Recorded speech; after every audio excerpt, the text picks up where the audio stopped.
He had no name. Since childhood, he had been an ordinary petty thief.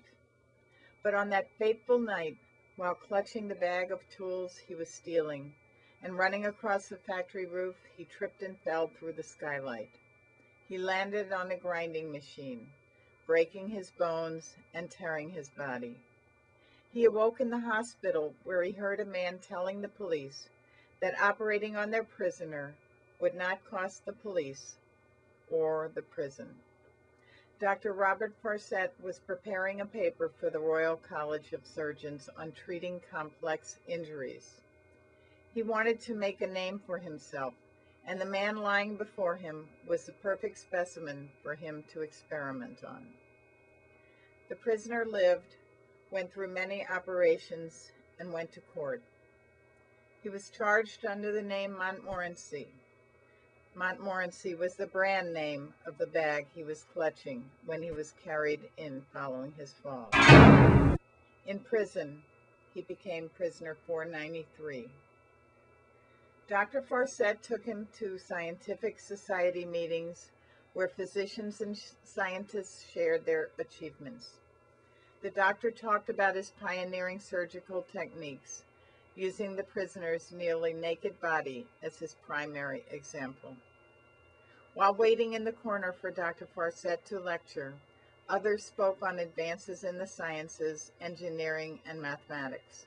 Montmorency learned as much as anyone, and they gave him something to think about. One talk changed his life. Joseph Bazalgette, chief engineer of the Metropolitan Water Works, spoke about the new sewer system recently completed under the streets of London. He had supervised the building of 83 miles of underground tunnels through which the dangerous and smelly waste of the city could be taken away and dumped at the mouth of the River Thames. He displayed a huge map of this system, which prisoner 493 had to hold, standing on the stage in front of many gentlemen in his underwear. Montmorency committed this map to memory, every detail and every manhole. The tunnels were a secret way around London, serving the richest areas where there was better thieving.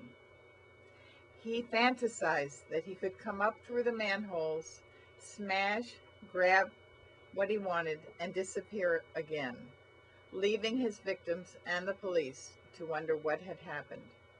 Over the next 2 years in prison, he planned his future. He wanted to live like a gentleman, like those he had seen at the scientific society meetings. He couldn't trust anyone to become his accomplice, and a gentleman could not scurry through the sewers to rob people. He decided he would have to become two people. One would live in luxury and one in squalor. He would keep the name Montmorency for the life of luxury, and he decided to use the name Scarper for his other self.